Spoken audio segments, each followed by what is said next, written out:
स्वागत है आपका बी न्यूज नेशन में। मैं हूं यूसुफ चौधरी। नीपा वायरस का नाम आप सब लोगों ने सुना होगा। जी हां, नीपा वायरस ने काफ़ी सनसनी फैलाई है हाल ही के दिनों में हिंदुस्तान में। सनसनी उस वक्त फैली जब केरला के कोझिकोड में एक ही खानदान के 3 लोग इस वायरस की चपेट में आ गए। उसके बाद पूरे हिंदुस्तान की तवज्जो केरला की तरफ हो गई और यहाँ तक कि यूनियन हेल्थ मिनिस्ट्री ने भी उस तरफ का रुख किया। कई साइंटिस्ट, बहुत बड़े बड़े डॉक्टर्स ने उस तरफ का रुख किया। तो क्या है ये नीपा वायरस और क्यों इसने खौफ का माहौल फैलाया हुआ है, सनसनी फैलाई हुई है? आइए हम आपको बताते हैं कि आखिर में है क्या ये नीपा वायरस।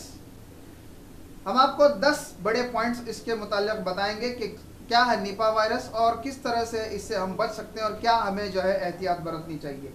सबसे पहले नीपा वायरस। नीपा वायरस का जो नाम है वो कहाँ से आया? नीपा वायरस का नाम आया मलेशिया के एक शहर काम्पुंग सुंगोई नीपा से। जी हाँ, शहर का ये नाम था, इस जगह का ये नाम था जहाँ सबसे पहले इस वायरस को नोट किया गया, जहाँ इस वायरस को पाया गया, जिसकी वजह से लोगों की मौत हुई।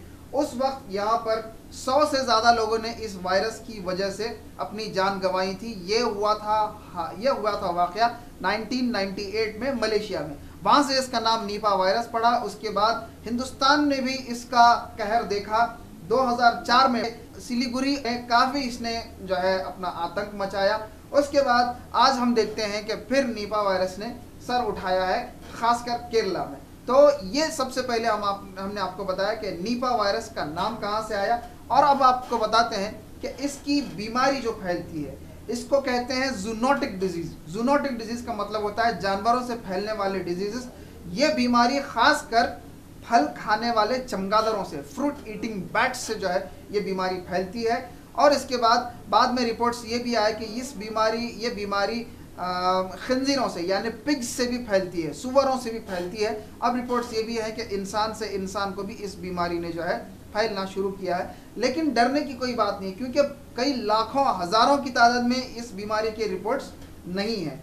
ये चीज़ हमने आपको बताई। अब आपको हम बताते हैं कि जब ये बीमारी किसी को लगती है, जब वायरस किसी पर अटैक करता है तो होता क्या है। शुरुआत में बुखार होती है, थोड़ा सा इंसान को सुस्ती फील होती है, थकान महसूस करता है। सेकंड स्टेज में इंसान को एक्यूट रेस्पिरेटरी डिस्ट्रेस नाम के तकलीफ होती है, यानी उसको निमोनिया जैसे सिम्टम्स आते हैं, उसको डिसेंट्री लगती है, यानी उसको वो बार बार टॉयलेट जाने लग जाता है और उल्टियाँ ज़्यादा होने लग जाती हैं। इसमें सबसे अहम जो सिम्टम है सेकंड स्टेज का वो है एक्यूट रेस्पिरेटरी डिस्ट्रेस, यानी निमोनिया जैसी सिम्टम्स होते हैं। फेफड़ों में पानी भर जाना, लंग्स में पानी भर जाने का सिम्टम्स आते हैं। फिर उसके बाद जब ये बीमारी अपना असर पकड़ती है तो इसका जो ख़ास अटैक होता है वो ब्रेन पर होता है, जिसकी वजह से बीमार शख्स जो है कन्फ्यूजन के स्टेट में चला जाता है और डिसओरिएंटेशन कहते हैं, डिसओरिएंटेशन जैसा स्टेज आता है। यानी इंसान को पता नहीं चलता कि वो कहाँ है, क्या कर रहा है, किस जगह बैठा हुआ है, वक्त क्या हुआ है। वो अपने सराउंडिंग से जो है पूरी तरह से डिसओरिएंटेड हो जाता है।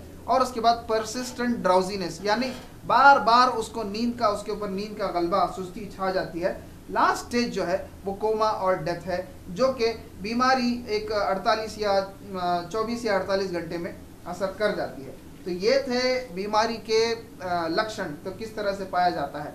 इसके बाद हम आपको सबसे बड़ा जो इसका मसला है, इस बीमारी का जो सबसे बड़ा प्रॉब्लम है वो ये है कि इसका कोई वैक्सीन अभी तक नहीं पाया गया। सबसे पहली तो बात ये है कि इस बीमारी के पेशेंट्स, मतलब बहुत ज़्यादा पेशेंट्स नहीं है, 500 या 1000 के अंदर ही इसके पेशेंट्स होंगे।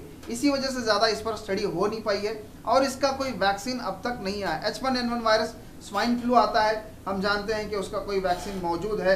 हमने ये भी देखा था कि जब स्वाइन फ्लू आया था तो उसके वैक्सीन की अचानक से कैसे डिमांड बढ़ गई थी। लेकिन शुक्र इस बात का है कि उसका कोई वैक्सीन मौजूद है। लेकिन यहाँ NIV वायरस यानी नीपा वायरस का मसला ये है कि इसका कोई वैक्सीन अभी तक मौजूद नहीं है। तो जब किसी को ऐसा कुछ हो जाता है, ये वायरस अटैक करता है, तो उसका इलाज ये है कि हम इंटेंसिव सपोर्ट केयर दें। सीधे उसको पब्लिक हेल्थ सेंटर में हम रिपोर्ट करें, वहाँ उसको क्वारंटाइन किया जाता है, यानी उसको आइसोलेट किया जाता है, अलग से एक सेक्शन में उसको रखा जाता है। उसके ब्लड सैंपल्स, उसके थूक के सैंपल्स, उसके स्वैब सैंपल्स लेकर जो है वायरोलॉजी सेंटर को भेजा जाता है, जहाँ से रिपोर्ट आती है और वो कन्फर्मेशन हम लेते हैं। एक और चिंता की जो बात इस वायरस के साथ है वो ये है कि इसका फेटेलिटी जो रेट है, यानी इसकी वजह से जो मौतें होने के जो चांसेस हैं वो बहुत ज़्यादा हैं। 40 से 70% तक कहीं भी इसका जो है कहा जाता है। तो हमें क्या करना चाहिए? हमें जो प्रिकॉशंस लेने चाहिए वो ये हैं कि जो आमतौर पर जो खुले में रखे गए फल काट कर रखे जाते हैं, आपने मार्केट्स में देखा होगा कि फल काट कर रखे जाते हैं, इस तरह के फलों को खाना अवॉइड करना चाहिए। मार्केट में जो फल आता है, मान लीजिए केला है या सेब है या कोई और चीज़ है जिस पर ऑलरेडी एक ऐसा निशान है कि किसी जानवर ने उसको खाया है, किसी का निशान है, तो ऐसा फल खाने से अवॉइड कीजिए। डेट पाम सैप से जो है ये ट्रांसफ़र हुआ है, इसलिए ना खजूर के पेड़ के जो वो जहाँ उस पर जाकर चमगादड़ बैठा करते थे और वहाँ उसका जो थूक लगता था वो इंसान के जिस्म में जब दाखिल होता था वहाँ से ये बीमारी शुरू हुई। तो ये एहतियात हमें बरतने चाहिए। और यहाँ इस तरह का कोई माहौल नहीं है बीजापुर में या कर्नाटक में कि हम इससे कोई पैनिक लें। जब पैनिक आता है तो लोग जो है मास्क पहनना शुरू करते हैं, N95 नाम के मास्क आते हैं, लेकिन बीजापुर या कर्नाटक में ऐसा कोई माहौल नहीं है। लिहाजा अगर कोई इस तरह से मास्क पहनकर माहौल में घूमता है और कोई सनसनी या डर का माहौल पैदा करता है तो हम समझते हैं कि वो अक्लमंदी नहीं है। अब आइए, हमने बीजापुर के सिविल हॉस्पिटल से, पब्लिक हेल्थ सेंटर से रब्ता किया, एपिडेमोलॉजी डिपार्टमेंट से, और उनको हमने पूछा कि क्या है बीजापुर का स्टेटस। तो उन्होंने बताया कि बीजापुर में अब तक ऐसा कोई केस रिपोर्टेड नहीं है, यहाँ तक कि पूरे कर्नाटक में ऐसा कोई केस रिपोर्टेड नहीं है। हाँ, मंगलूर को सिर्फ और सिर्फ हाई अलर्ट पर रखा गया है क्योंकि वो कोस्टल बेल्ट से लगा हुआ है। तो हम आपको फिर से बता दें, कर्नाटक में ऐसा कोई केस नहीं है, तो किसी को किसी तरह का पैनिक करने की ज़रूरत नहीं है। लास्ट जो हम मैसेज देना चाहते हैं हमारे दर्शकों को बी न्यूज़ नेशन की जानिब से कि पैनिक नहीं करना है आप लोगों को, हमें और आपको डर, खौफ या सनसनी का माहौल नहीं पैदा करना है। We are not suppose to panic.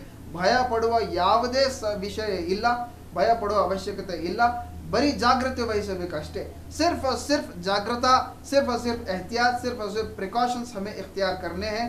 किसी को भी किसी तरह का शक पैदा हो तो जल्द अज जल्द अपने पब्लिक हेल्थ सेंटर रिपोर्ट करें और अपने आप को चेक करवा लें। यही बस हमें करना है, पैनिक नहीं करना है। Do not panic. ये था हमारा बी न्यूज़ नेशन की ख़ास पेशकश और हमारा ख़ास मैसेज। उम्मीद कि आपको ये पसंद आया और ख़बरों के लिए देखते रहिए बी न्यूज़ नेशन।